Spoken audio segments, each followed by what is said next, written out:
संतोष धुरींना मनसेची साथ सोडल्यानंतर मनसे नेत्यांसह ठाकरे सेनेच्या नेत्यांनी त्यांच्यावर टीकास्त्र डागले। तिकीट मिळालं नाही म्हणून त्यांनी मनसेची साथ सोडली असा आरोप मनसे नेते यशवंत किल्लेदार यांनी केलाय।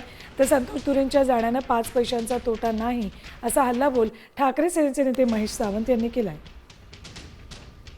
जबाबदाऱ्या पक्षाच्या आहेत, तुमच्यावर नितांत तुमच्यावर विश्वास होता साहेबांचा आहे, अजूनही आहे, आणि तुम्ही असं वागता म्हणजे मग सामान्य कार्यकर्त्यांनी तुमच्याकडून काय आदर्श घ्यायचा? हे म्हणजे मला देखील रात्री मला उशिरा कळलं, मी प्रचारात असतो, मला जेव्हा कळलं मला शॉकिंग होतं माझ्यासाठी। नीतिमत्ताच राजकारणात राहिली नाही, काय चाललंय मला कळत नाही। त्यात ते बीजेपी आणि ती शिंदे गटाची लोक बसलेलीच आहेत पैसे घेऊन। मला सांगा, शिंदे गट असो किंवा बीजेपी असो, यांच्याकडे 80%हून अधिक सगळे बाहेरच्या पक्षातलीच लोक आहेत। स्वतःच्या पक्षातली लोक दाखवा। संतोष धुरी हा का ओरिजिनल कुठला सैनिक नव्हता, तो मुकेश पुरव म्हणून एक होता आमच्या इथे, त्याच्याबरोबर तो असतो।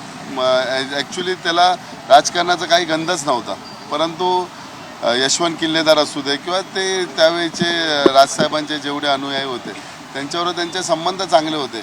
संतोष धुरी गेल्याने काय विभागात काय 5 पैशाचा किंवा 2 पैशाचा सुद्धा फरक पडणार नाही एवढी गॅरंटी आम्हाला माहिती।